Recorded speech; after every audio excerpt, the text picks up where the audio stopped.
Praise the lord. ప్రియమైన దేవుని బిడ్డలారా, దైవ సేవకులారా, నా ఫేస్బుక్, యూట్యూబ్, వాట్సాప్ ఫ్రెండ్స్ అని మీ అందరికీ కూడా నాకు హృదయపూర్వకమైన ధన్యవాదాలు చెల్లించుకుంటున్నాను. ప్రియమైన దేవుని బిడ్డలారా, నూతన సంవత్సరంలో మీ అందరికీ కూడా నూతన సంవత్సర శుభాకాంక్షలు తెలియజేసుకుంటున్నాను. అప్పుడైపోతే ఇప్పుడేంటండి అనొచ్చు. 25లోకి వచ్చి 7 డేస్ అయ్యింది కాబట్టి మంత్ అంతా విష్ చేయొచ్చు అనుకుంటా. ప్రియమైన దేవుని బిడ్డలారా, మరి ఇవన్నీ కూడా ఫెస్టివల్ సీజన్స్ కాబట్టి మీ హడావిడిలో మీరు, నా హడావిడిలో నేను ఉండడం జరుగుతుంది. కాబట్టి మనకున్న హడావిళ్ళన్నీ అయిపోయాయి. ఇక్కడి నుంచి మళ్ళీ మనం యథాస్థితిగా దేవుని యొక్క వాక్యాన్ని మళ్ళీ కంటిన్యూ చేసుకుందాం. ఈ నూతన సంవత్సరంలో అందరి యొక్క కుటుంబాలు, ప్రతి ఫ్యామిలీ కూడా దేవుని విషయంలో హ్యాపీగా, సంతోషంగా ఉండాలని నేనైతే కోరుకుంటున్నాను. అలానే దేవునికి కూడా విజ్ఞాపన చేస్తూనే ఉంటున్నాను. అలానే నా కొరకు కూడా ప్రేయర్ చేస్తారని ఆశిస్తున్నాను. సరే ప్రియమైన దేవుని బిడ్డలారా, ఇక మనం లేట్ చేయకుండా దేవుని యొక్క వాక్యంలోనికి వెళ్ళిపోదాం. మనం దేవుని యొక్క వాక్యాన్ని ఎక్కడ ఆఫ్ చేసుకున్నామో మీ అందరికీ తెలుసు. ఎందుకంటే వింటున్నారు కాబట్టి మీకు తెలుసు, గుర్తుండొచ్చు. ఒకవేళ ఈ టైంలో గుర్తు మర్చిపోయినా ఇంకొకసారి మీరు వినాలి అనుకుంటే అప్పుడు చెప్పింది వింటే కనుక ఆ లైన్ ఈ లైన్ కూడా కంటిన్యూస్ వచ్చేస్తుంది. కాబట్టి ప్రియమైన దేవుని బిడ్డలారా, నేనేం చెప్పాను ఆ రోజు, ఆ యొక్క సర్వేలో మొత్తం కూడా 4 సంబంధించిన దేవాలయాలు బయటపడ్డాయని చెప్పాను. అంటే ఒక దాన్ని పరిశీలన చేస్తుండగా రెండోది పరిశీలన చేస్తుండగా మూడోది ఇలాగా జరగడం అనేది జరిగిందని కూడా నేను చెప్పాను. అదే రీతిలో జరిగేటప్పటికి ఇంకా దాన్ని సర్వే చేస్తుంటే ఇంకా కొంచెం కిందకి దిగి చూడగా ఈ 4 సంబంధించిన దేవాలయాలు బయటపడగా దాని కిందకి కూడా ఇంకొంచెం మెట్లున్నాయి. అంటే ఇంకెన్ని దేవాలయాలు అక్కడ ఉన్నాయి అని మీరు అడగచ్చు. ఎందుకంటే ప్రియమైన దేవుని బిడ్డలారా, అది ఒక అద్భుతకరమైన గుడి. ఇక్కడ ఎవరు ఈ గుడి కట్టి ఉంటారు అని అనుకుంటారని చెప్పాను కదా. విషయం ఏంటంటే అది ఒక పెద్ద గుడి అనమాట. ఆ గుడిలోని ఒకప్పుడు దేవుని యొక్క కార్యక్రమాలు జరుగుతూ ఉండే, దేవుని యొక్క ఆరాధనలు జరుగుతూ ఉండే, దేవుణ్ణి అనేక మంది జనాంగంతో అక్కడ దేవుణ్ణి స్తుతిస్తూ ఉండేవారు. ఆ యొక్క రీతిలో జరుగుతూ ఉంటుండగా అది అలాగా ఏమైందంటే రాను శిథిలం అయిపోయింది. శిథిలం అయిపోయిందని అనుకునే కన్నా శిథిలం చేశారని చెప్పడం మంచిది. దాన్ని అక్కడ మరుగు చేసేశారు. ఎంతో అందంగా చక్కగా ఉన్న ఆ ప్లేస్ని మరుగు చేశారు. సరే, ఆ విషయాన్ని ఎందుకు అనేది మరుగు చేశారనే విషయాన్ని పక్కన పెడితే కనుక అది కూడా చెప్పుకుందాం 2 డేస్లో. ఇప్పుడు ఇది ఇలా పరిశీలన చేస్తూ ఆ యొక్క 4వ బిల్డింగ్ కూడా కిందకి కొంచెం చూసుకుంటూ వెళ్ళేటప్పటికి ఇంకా మెట్లున్నాయట. విషయం ఏంటంటే ఈ మెట్లకి ఆ మెట్లకి చాలా తేడా ఉంది. ఎందుకు ఈ మెట్లకి ఆ మెట్లకి చాలా తేడా ఉందంటే, ఒక మనిషి దిగే మెట్టు ఒక సైజు టైప్లో కడతారు, కొంచెం చిన్నగా కొంచెం పెద్దగా. లేదా ఇంకొంచెం ఇద్దరు వెళ్ళి ఇద్దరు రావాలి అని అంటే కనుక ఒక 4 మెంబర్స్ అప్ అండ్ డౌన్ పైనుంచి కిందికి దిగి చేయాలని అనుకుంటే కనుక ఇంకొంచెం వెడల్పు కట్టచ్చు. అలా ఉండే టైంలోని ప్రియమైన దేవుని బిడ్డలారా, ఈ మెట్లయితే అలా లేవు, చాలా పొడుగ్గా ఉన్నాయంట, చాలా పొడుగ్గా.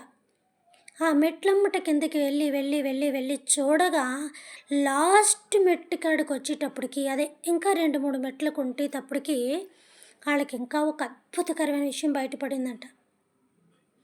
ఎన్ని ఆశ్చర్యాలు వాళ్ళు చూస్తున్నారో అక్కడ, ఎన్ని అద్భుతాలు వాళ్ళు చూస్తున్నారో అక్కడ. అసలు వాళ్ళు వెళ్ళిన పని వేరు, అక్కడ ఎందుకు చనిపోతున్నారని సర్వే చేయడానికి వెళ్ళింది వేరు, అక్కడ వీళ్ళకి బయటపడుతున్న విషయాలు వేరు. నిజంగా అది చూసి వాళ్ళు చాలా ఆశ్చర్యపోయారు. ఏంటంటే లాస్ట్ మెట్ల దగ్గరికి వచ్చేటప్పటికి ఇంకా ఒక 5-6 మెట్లు ఉన్నాయనేటప్పటికంటే కనిపిస్తూ ఉంటుంది, కానీ కొంచెం కిందకి దిగేటప్పటికి ఇంకా కొంచెం పైనుంచి అనుకునే దానికి మనం బాగా పరిశీలించిన దానికి తేడా ఉంటుంది కదా.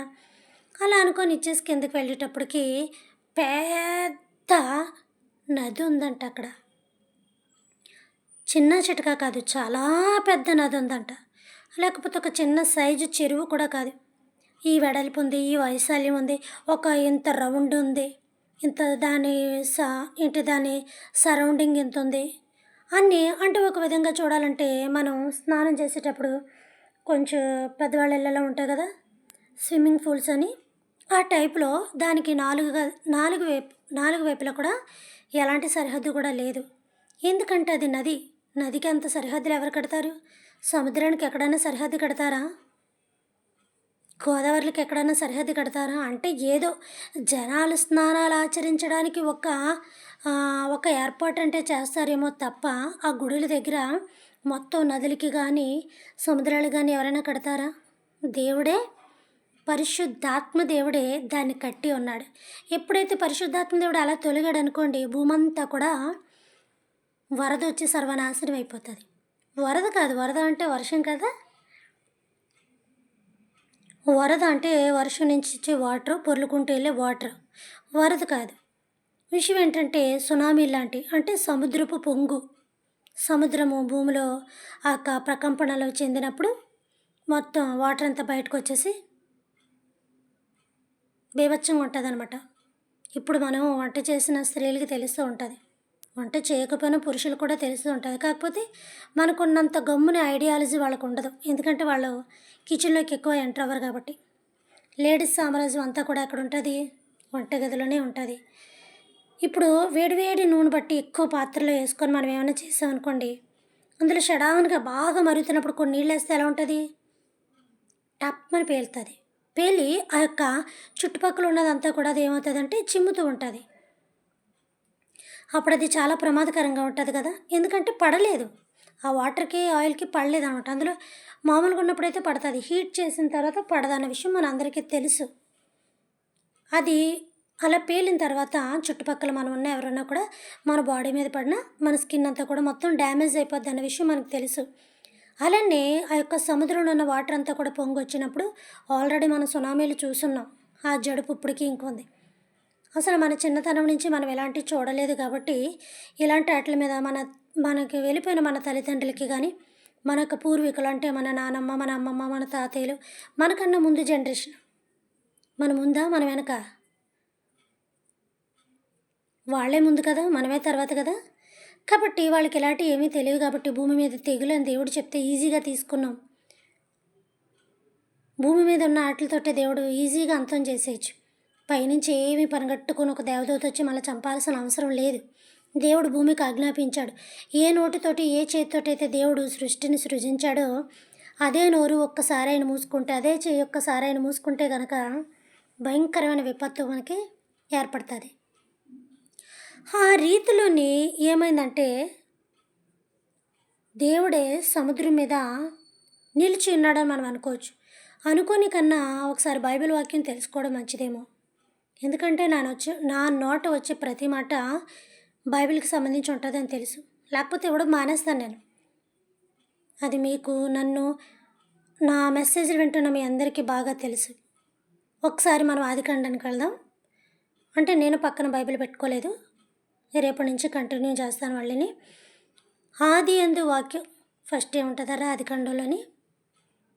దేవుడు భూమి ఆకాశములను సృజించెను, భూమి నిరాకారముగాను శూన్యముగాను ఉండెను, చీకటి అగాధ జలములపైన కమ్మి ఉండెను. చీకటి ఎక్కడుందంట? జలాలపైన ఉంది. ఇప్పుడు సముద్రం మీద చీకటి ఉంటుందా ఉండదా? గోదావరిల మీద నదుల మీద చీకటి ఉంటుందా ఉండదా? కొంత అడవిల ప్రాంతాలకు వెళ్తేనే చాలా భూమి మీద ఉన్న వాటికే చీకటి. ఎందుకంటే అక్కడ కరెంటు వేస్ట్ కాబట్టి గవర్నమెంట్ అక్కడ కరెంట్ ఇవ్వదు.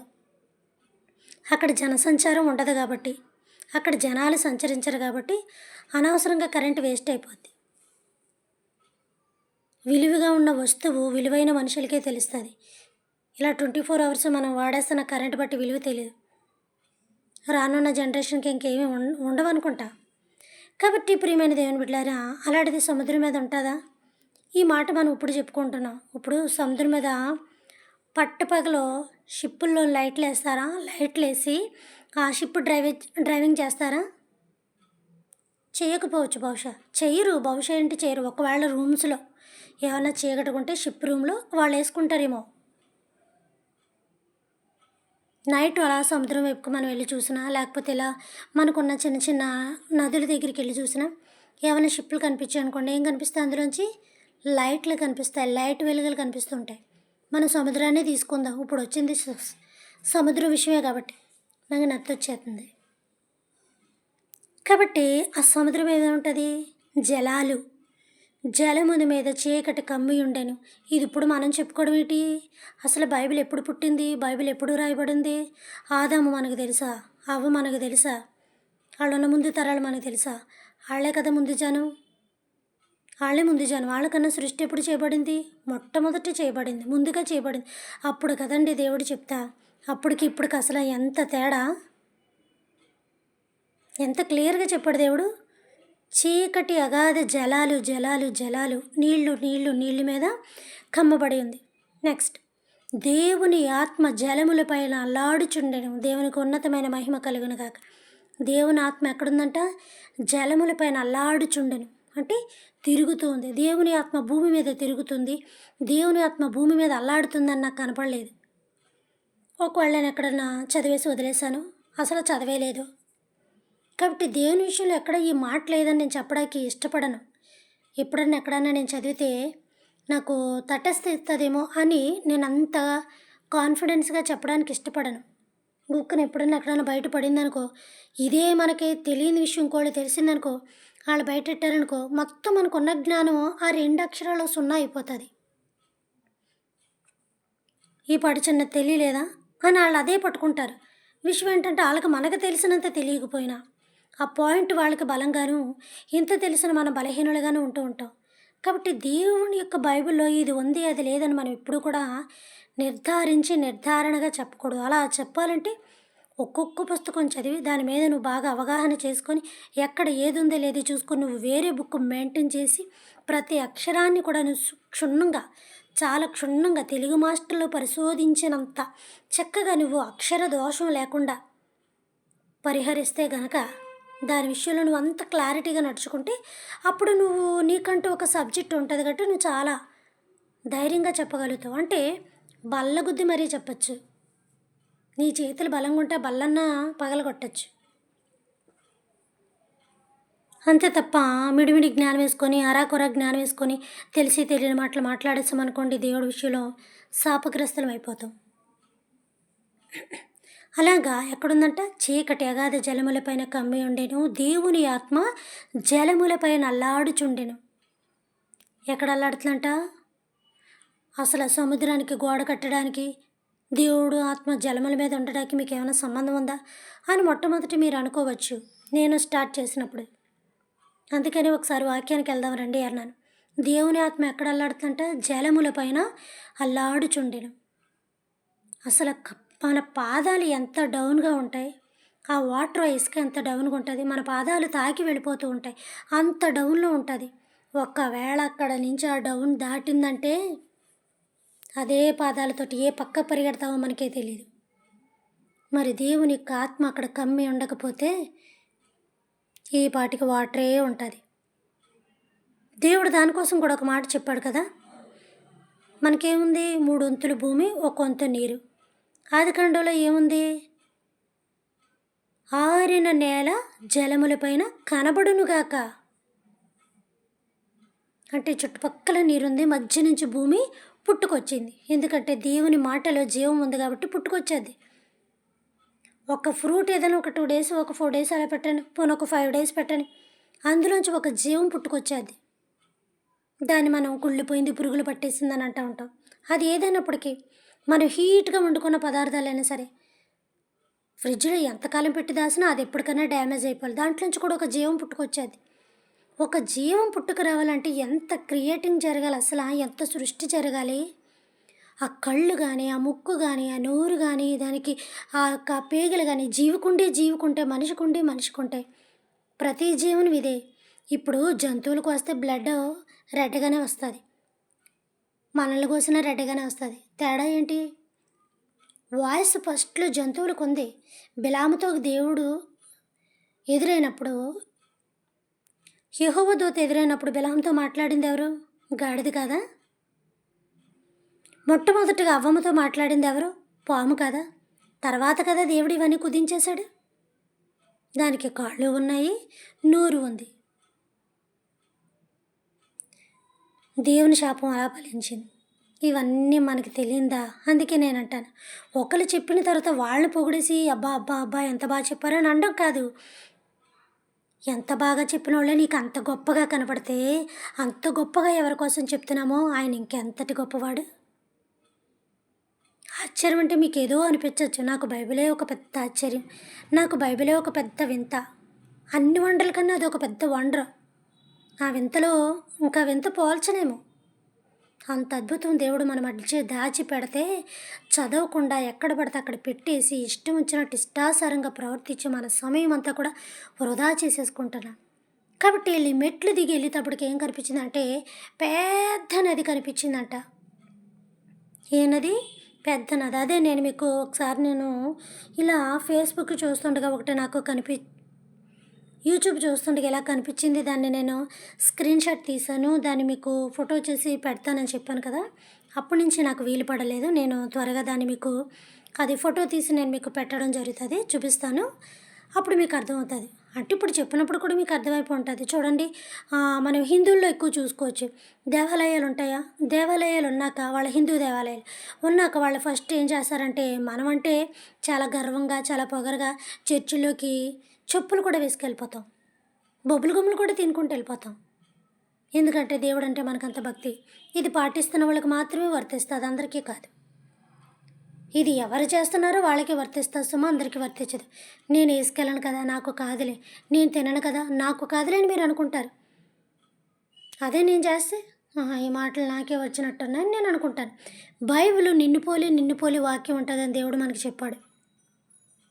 కాబట్టి ప్రియమైన దేవుని బిడ్డలారా, ఏముందంట, దేవుని ఆత్మ జలములపైన అల్లాడుచుండెను, చీకటి అగాధ జలములపైన కమ్మి ఉండెను. అసలు వాటర్ ఏంటో తెలుసా? వాటర్ కోసం మీకేమైనా తెలుసా? ఎందుకు తెలీదు? మీకేం తెలుసు? ట్యాప్లో వచ్చే వాటర్, ఇంట్లో వాడుకునే వాటర్, ఇంకేదైనా మనకు వచ్చే వాటర్ బట్టే ఉంటుంది మన యొక్క కార్యక్రమాలు.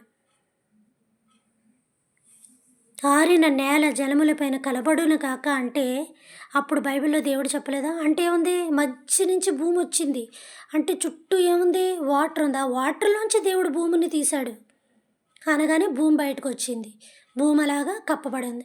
ఇప్పుడు మనకు కూడా ఏముంది, 3 వంతులు నీరు, 1 వంతు భూమి. ఇవన్నీ ఇప్పుడు మనం చెప్పుకుంటున్నామా? సృష్టికర్త ఎప్పుడో చేసి పెట్టేశాడు. నువ్వు విశ్వాసంగా ఉండు, నువ్వు రక్షణ పొందు, నువ్వు ఆత్మ కలిగి ఉండు, దేవుళ్ళ భక్తిగా ఉండు. ఈ 4 మాటలే మనకు తెలుసా? ఈ 4 మాటలే మనకు తెలుసా? ఇంకేం తెలీదా? అందుకే అంటున్నాను, మీ దైవజనుల వాక్యం చెప్తున్నప్పుడు దయచేసి వినండి. వింటే ఏంటో తెలుస్తుంది. ఆయన చెప్పేశారు కదా అని వదిలేయడం కాదు. నువ్వు ఇంటికి వెళ్ళాక టైం చూసుకొని మనం బైబిల్ ఫాలో అవుతే ఏంటి విషయం ఏంటనేది మనకు కూడా తెలుస్తుంది. కాబట్టి ప్రియమైన దేవుని బిడ్డలారా, ఆ కిందకి వెళ్ళి చూడగా ఏముందంటే పెద్ద చెరువు కాదు, నది, మహా పెద్ద నది ఉందంట.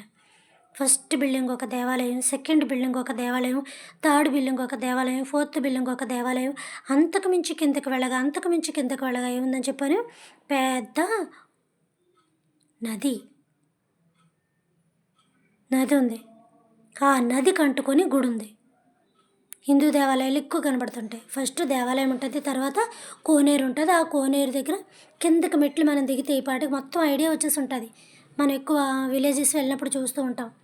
వాళ్ళ స్నానాలు చేసుకొని వాళ్ళు మడి కట్టుకొని వచ్చి వాళ్ళప్పుడు వాళ్ళ దేవుడికి ఆరాధన చేసుకొని ఆ పూజ పునస్కార కార్యక్రమాల వాళ్ళు వాళ్ళ భగవంతుడిని వాళ్ళు ఆరాధించుకుంటూ ఉంటారు. ఆ స్నానాలు చేసి వచ్చి ఆ కోనేరులో స్నానాలు చేసి వచ్చి వెళ్తుంటారు. అందుకే అన్నాను, మనం చెప్పులు కూడా దూరంగా పెట్టాం, వాళ్ళు స్నానాలు చేసి వెళ్తూ ఉంటారు. ఎదట వారిని ఎక్కిరించే ముందు మనం ఎలా ఉన్నాం చూసుకుందాం. ఈ మహమ్మడన్స్ వీళ్ళు ఉంటారు కదా, వాళ్ళ మందిరాల్లోకే వెళ్ళరు. వాళ్ళకి అది ఇంకా ప్రత్యేకం. వెళ్ళడం ఈ పాదాలు కడుక్కుంటారు, ఆ గోర్లు కడుక్కుంటారు, ఆ ముక్కు నోరు చెవు అన్నీ శుభ్రంగా కడుక్కుంటేనే కానీ వాళ్ళ దేవుడి దగ్గర అడుగు పెట్టరు. వాళ్ళు ఎలా ఉన్నాం, మనం ఎలా ఉన్నామర్రా?